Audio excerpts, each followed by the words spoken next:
Welcome to Throw Off the Lines, the podcast where we navigate life's changes, explore new horizons, and embrace the journey. I'm your host, Stephanie York, an executive coach with a passion for charting new courses on the water and in life. Ready for some total change? Let's dive in. Hi there, and welcome to Total Throw Off the Lines podcast. My name is Stephanie York, and I'm here to talk about today's topic, which is heartbreak.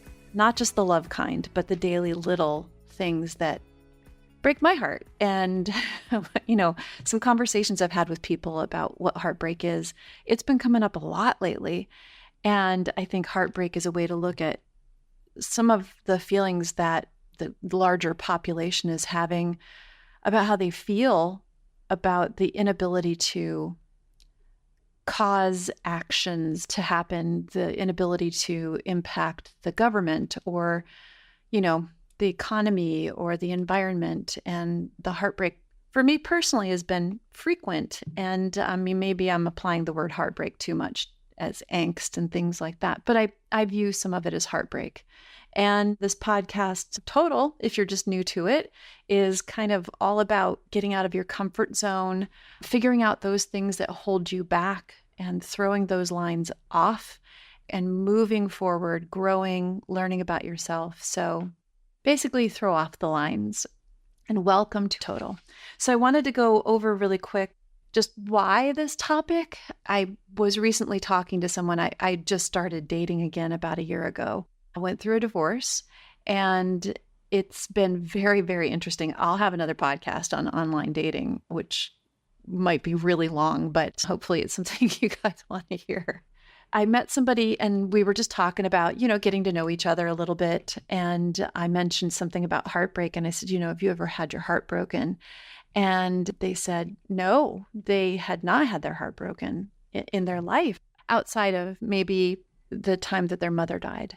And I found that really interesting because I feel like my relationships, and I've been married twice, and my, years-long relationships as well, I feel like there was heartbreak in every one of them. And then I started really thinking about the term heartbreak.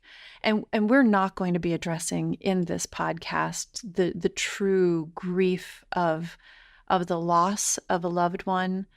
If you've been struggling with heartbreak and grief and are trying to find a way through it that's very intense and you haven't been able to move on, I strongly recommend that you find some form of therapy and talk to somebody about it. If you are in advanced grief and not finding a way through it, please reach out to someone. I don't think people talk enough about how to handle real heartbreak, and our society kind of shuns or turns away from people who are struggling with actual emotions. And that's another podcast that I'll go over my own journey through grief. So we'll touch base with that. But if you're really struggling, please, please, please reach out to someone. Tell somebody you love that loves you. What we're looking at right here is more an internal heartbreak issue and less about relationships. Although I think this all kind of goes hand in hand. Heartbreak is heartbreak is heartbreak. A sense of loss is a sense of loss. And the daily things that get me down, because I'm too empathetic, which I've been working on, is, it's more about where my heart breaks at, when animals are hurt, or if children are hurt, or if people don't have the basic needs met. People are homeless. I live in Los Angeles right now, and it's devastating. My heart breaks for the person who is walking across the street that is obviously not doing okay mentally. They don't have clothes on. They don't have shoes on. My heart breaks. And I think a heartbreak is a very strong word for it, but it sends me, my empathy, down a rabbit hole. So I can't be proactive. I can't do anything if I'm stuck in an emotional state. So at the end of this, I'm going to talk about some of the solutions I've had in my own life. And hopefully you find some of these solutions to work for you if you're also struggling with just an overwhelming feeling of loss and maybe your heartbreak as well. I mean, this can apply for relationships too, because it's all an internal process. So what I want to talk about is the actual loss that causes heartbreak. And we know that when we love someone and that love falls apart, whether it's their fault, I have friends who've been cheated on. I have people in my life who've had a loved one die. I've had people who that person that they loved so much and they saw their future with disappeared. And, I want to talk a little bit about real loss where someone died. And I've had that happen. My father passed, and it was really devastating. The circumstances around it were really, really hard. And it took me a while. Again, that's another podcast about how I dealt with that. But it took me a while to figure out why I was grieving what I was grieving and the physical burden on myself. But it was a real loss. So if you have a real loss, there are definitely steps and books and processes you can go through to work through that feeling, and it doesn't go away. When you've lost something that's irreplaceable, that feeling you have to process in a different way than if you lost a loved one who just left your life. And so what I want to address in this particular podcast is the losses that stay, the ones that remain. So, I want to also say that I want to talk about in my heartbreak, when I'm feeling devastated, I was witnessing myself finding a lot of loss that was perceived. And I was also experiencing a lot of artificial loss. And I needed to really get rid of the artificial or perceived losses in my life and deal with just the real ones. And what I mean by that is I had to stop watching TV shows and movies about real bad loss. If they're going to hurt children or they're going to put children and babies at risk, I just can't watch it. If, there's a movie, I can't remember the name of it, where someone lost their mother. There's another movie where someone lost their child. These are all terrible, terrible things and bad enough to go through in real life. But I experienced the real loss of the feelings that the movie was portraying. And I just can't handle continually putting myself in a situation where I'm feeling the loss of a child. I'm feeling the loss of a parent. It's triggering. And I had to kind of clean up what I watch, movies and TVs, and then anything that I take in, I have to filter it because I don't need extra loss in my life. I don't need to feel extra pain. So the first thing I do is I analyze, is the loss that I've felt, is it a real loss?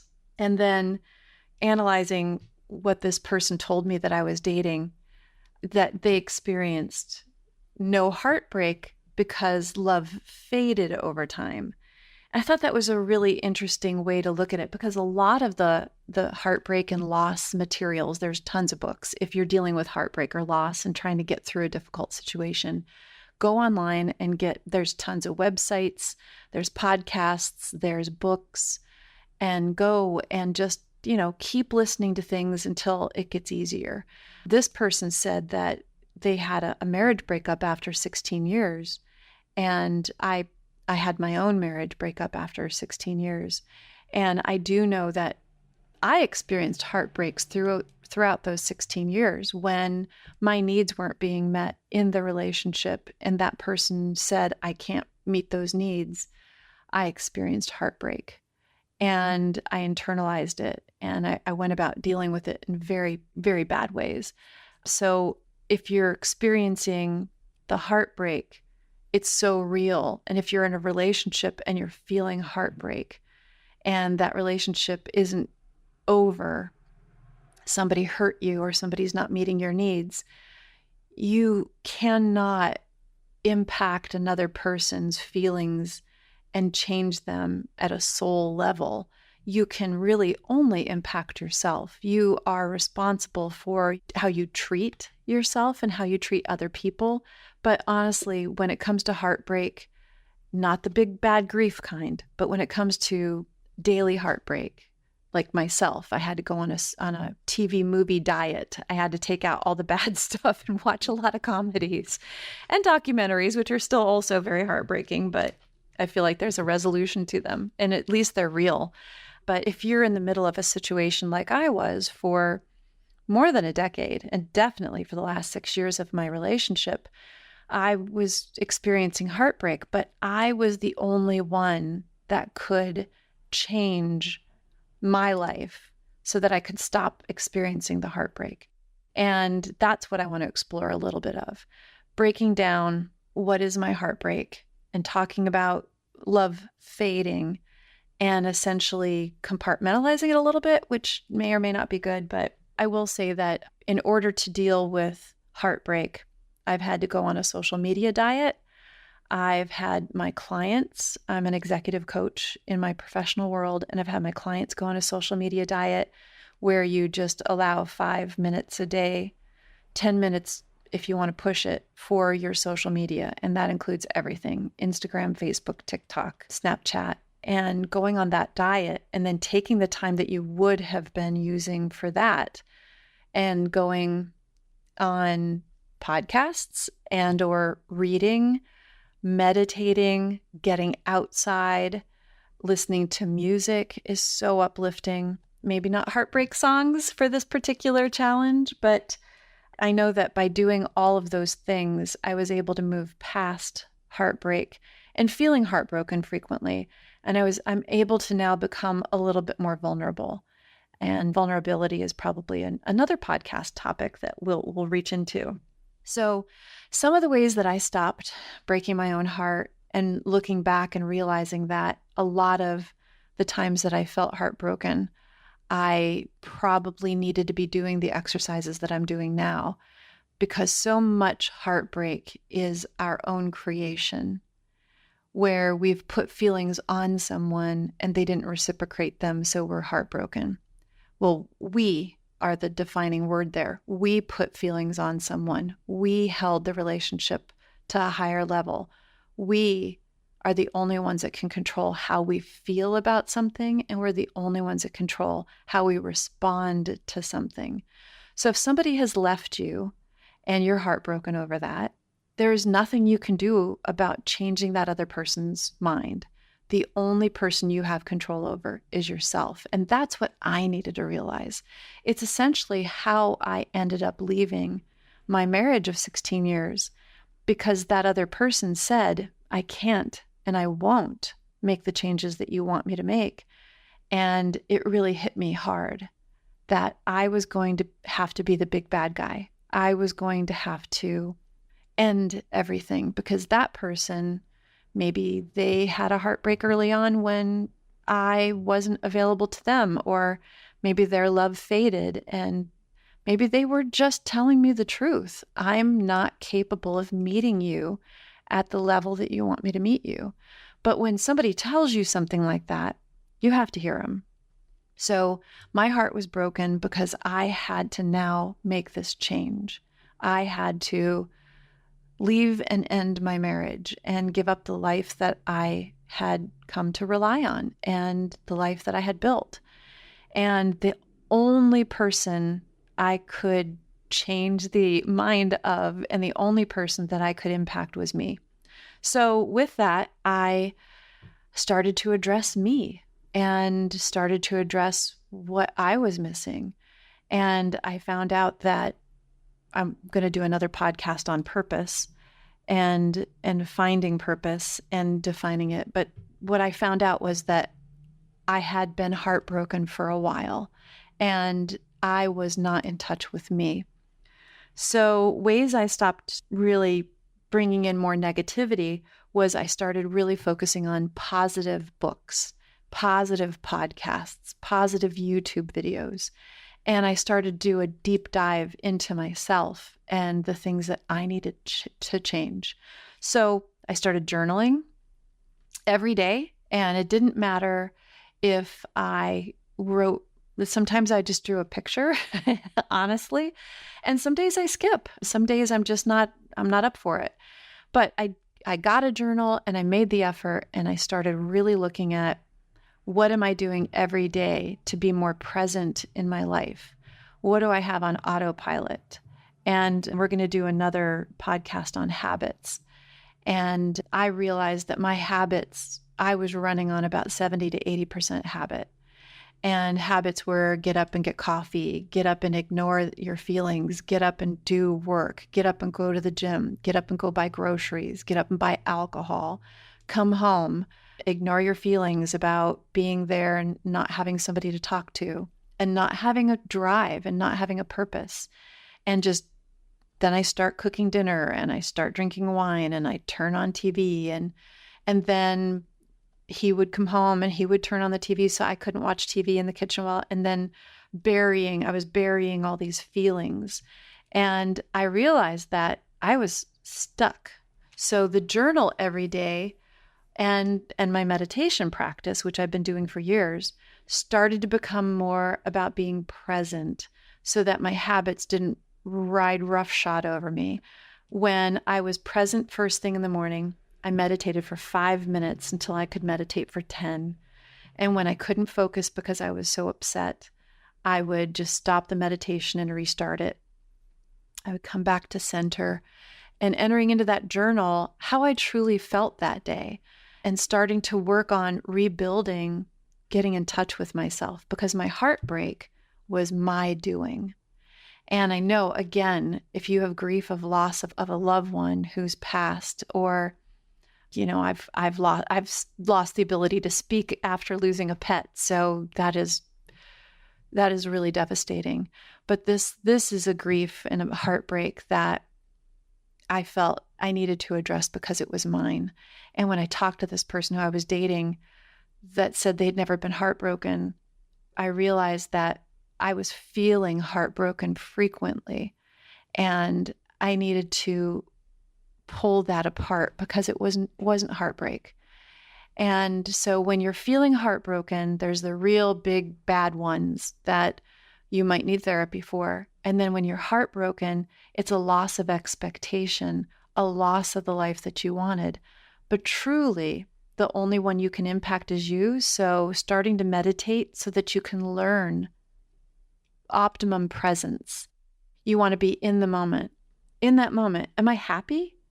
Right now, am I sad? Right now, am I heartbroken? Am I really truly feeling that? Or am I hungry? Am I tired? Did I take care of myself yesterday? Are my expectations set up so that I can grow and meet them and start to live a more purposeful life? Am I living a life for myself? Am I taking care of me? Because unless you are doing that, you cannot be your best person to other people. So we can talk on and on about people pleasers because I 100% am one and was one. And I'm working on that every day too. But being present through journaling and putting down your feelings, I tell my clients a lot that using a journal is a lot of self-therapy. So if you start writing down how you feel every day, first thing in the day, and oftentimes at night too, because it's a good mind dump into a journal so that you can sleep very clear-headed. When you go back and read that, it really, really helps you see clearly where you were at. And then you can say, hey, I'm better than that now. Or, hey, there's a theme here. I'm really stuck on that person who left my life.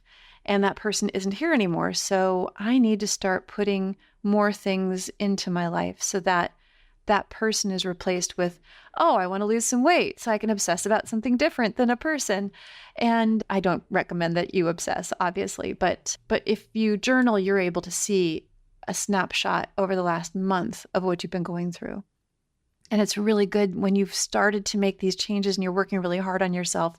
It's really, really good to go back and say, hey, I was able to do that. So I want to dig a little bit deeper into some of the other things that I've done to work past heartbreak and to recognize where I'm at. All this stuff I'm saying is not new. None of this is new. But I realize that I have a lot of little heartbreaks because I'm very empathetic And I'm trying to become stronger and not leave myself in situations that are not good for me as long as I used to. And so meditating and journaling absolutely is going to help you. But I had to also answer the things where, okay, it's 1 o'clock in the afternoon and I haven't accomplished the things I want to accomplish. And I'm feeling really bad about them. And oh, that's happened for 5 days in a row. And it's now Saturday. And I didn't get anything done that I needed and wanted to get done. And now I'm a little bit upset at myself and I'm feeling down.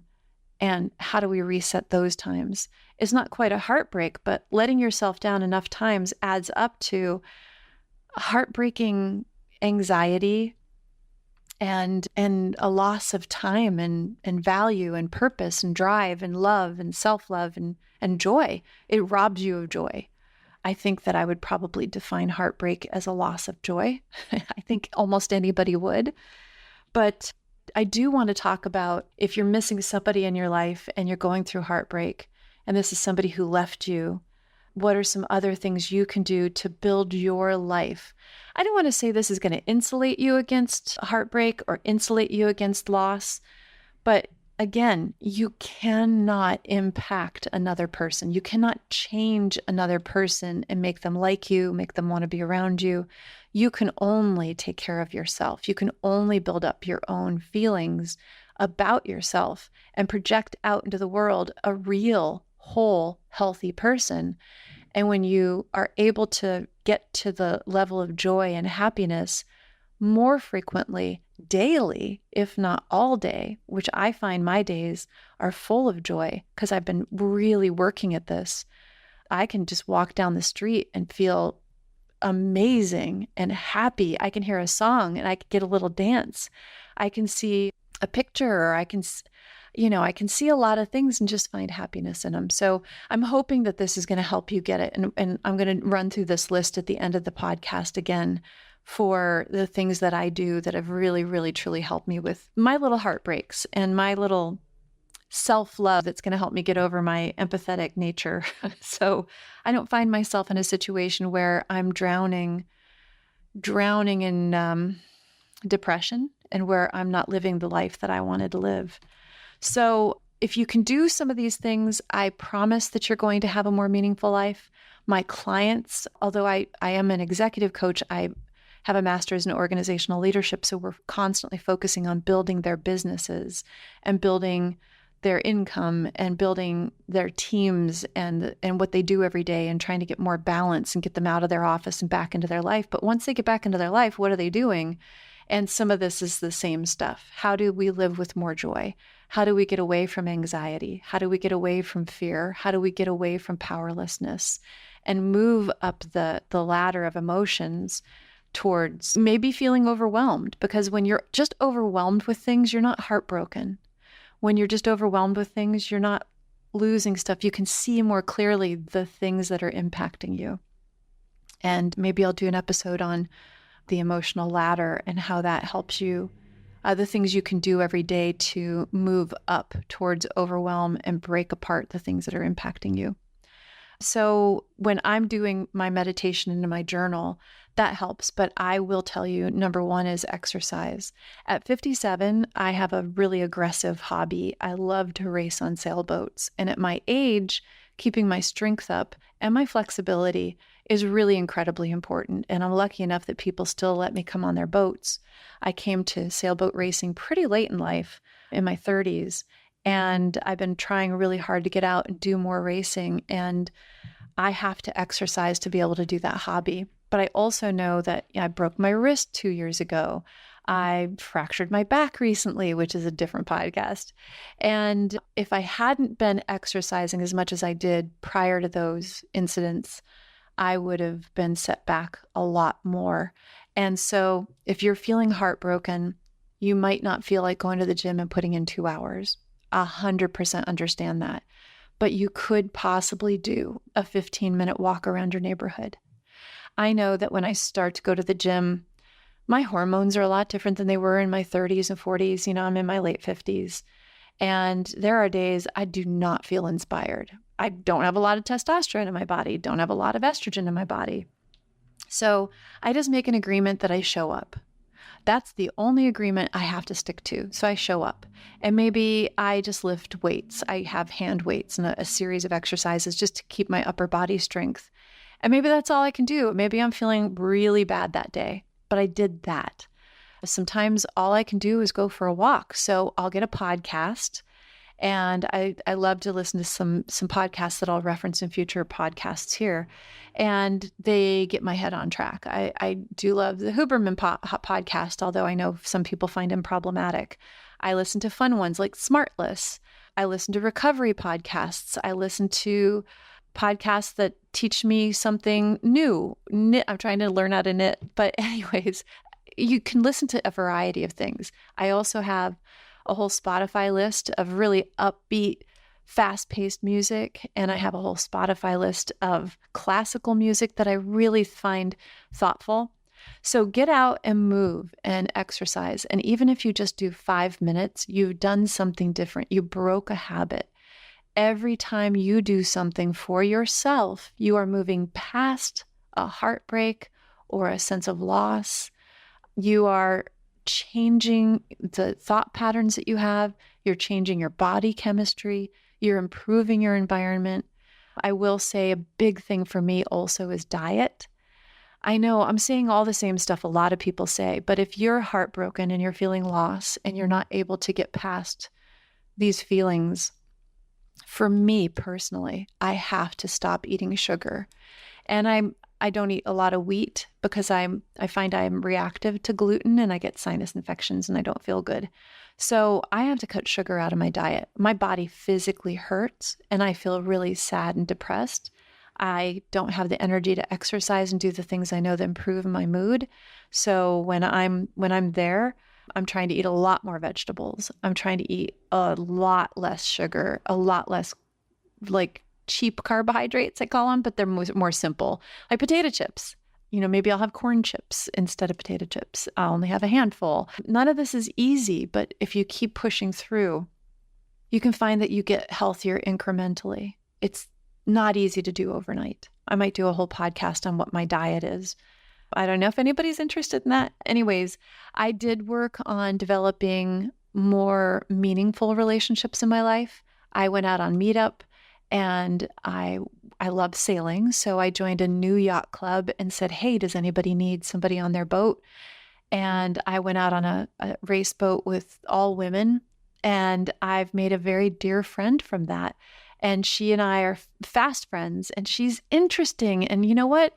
I didn't have a lot of people that were cheering for me and rooting for me. I didn't have my own hype girls. And here's, I've got a handful of people in my life that really want to see me succeed, and I keep them close. And I have this new friend, and I promoted her to get on race boats. I was like, go, you can do bigger and better. And she is. In the last year, she has gotten on so many boats.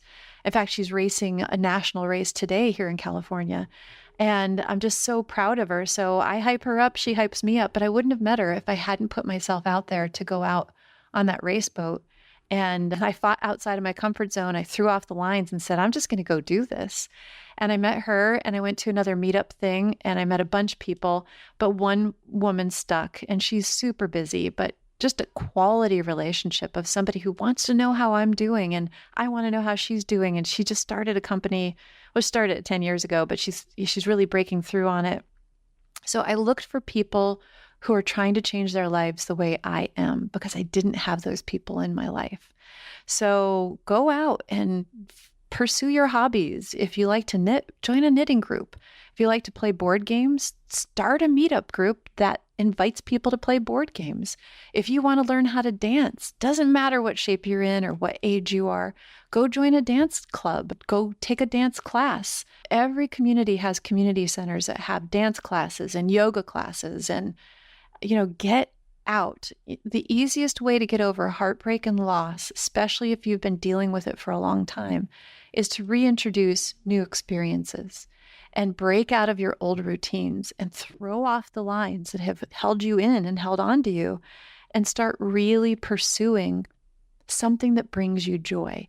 Even if you're not feeling it right now, even if you have anxiety to do it, make that promise with yourself. I'm going to go and show up to the gym. I'm going to sit in the parking lot in my car. I'm going to go into the building.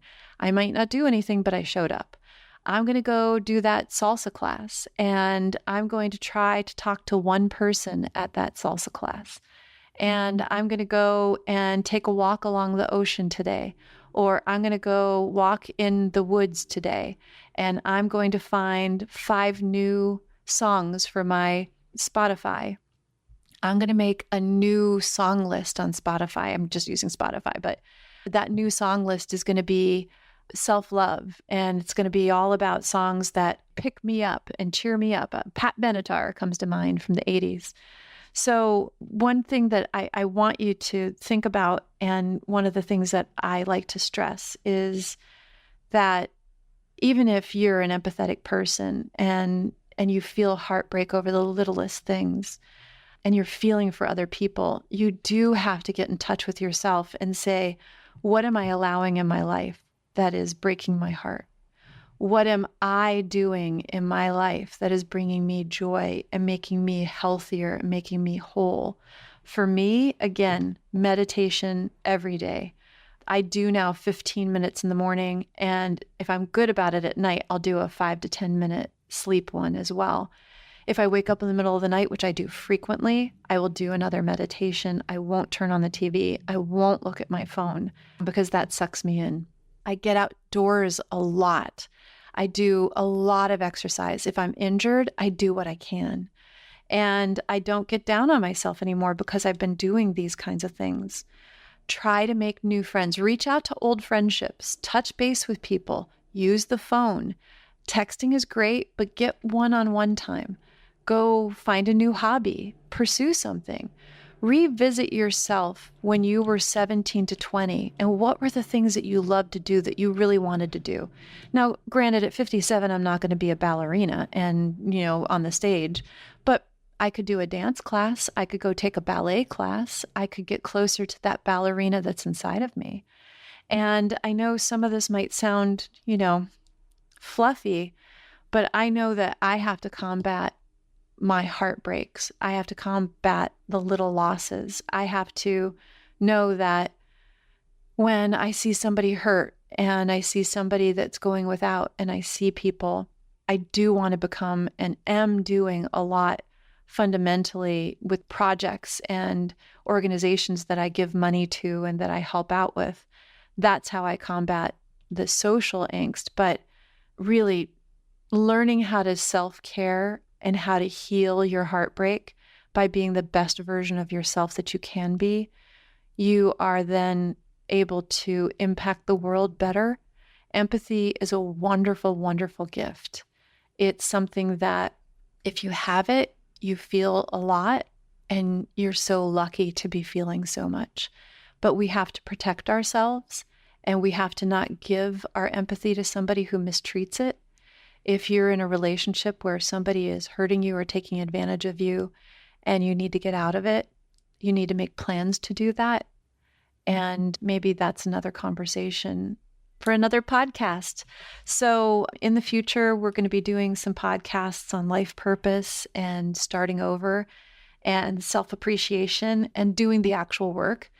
And I hope you've enjoyed this. Please check us out on Spotify, the website, throwoffthelines.com. And I welcome any questions or comments. I will have a comment podcast where I'll be answering questions going forward as well.